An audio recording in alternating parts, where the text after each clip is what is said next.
Yeah, pretty surreal. I think the whole sort of momentum of it is obviously starting to build now, and we're into it fully. That is the next big senior international, so it's coming round fast. I think that my first ever international was in 2014, and we're back now in Glasgow as well. Is pretty special. So I mean, I look pretty similar, just slightly less spots, I think. I've got a target on my back, and there's some world class athletes. That 200 freestyle is going to be an absolute shootout.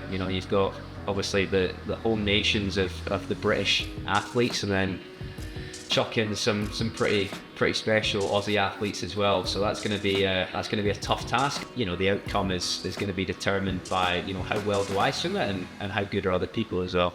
Not often do all the home nations get to have that, and there obviously are those little bits of rivalries. We want to try and go up against England, and they've obviously got their eyes on Australia, but we know we're not far behind. You break away our 4x2 from Worlds just there, with one Englishman, one Scotsman, one Northern Irishman, and one Welshman. So, all different nationalities for our Commonwealth Games, and we come together to represent Britain, and obviously we perform well at a world stage, and now it's just about having a little head-to-head, which is quite cool.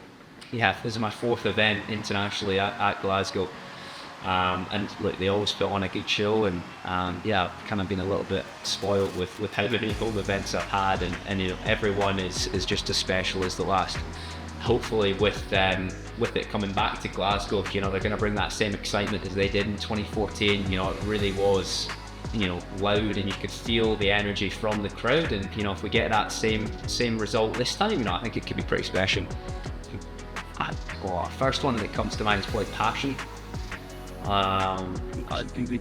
Yeah, I think that's probably, it doesn't matter what shape you're in, or what your Everest is. That's the beauty of Team Scotland. It's got athletes from kind of a lot of different stages in their career, but I think something that they all bring, no matter what their end goal is in their career, is that they all come and bring passion to the event and whatever they're doing on that day.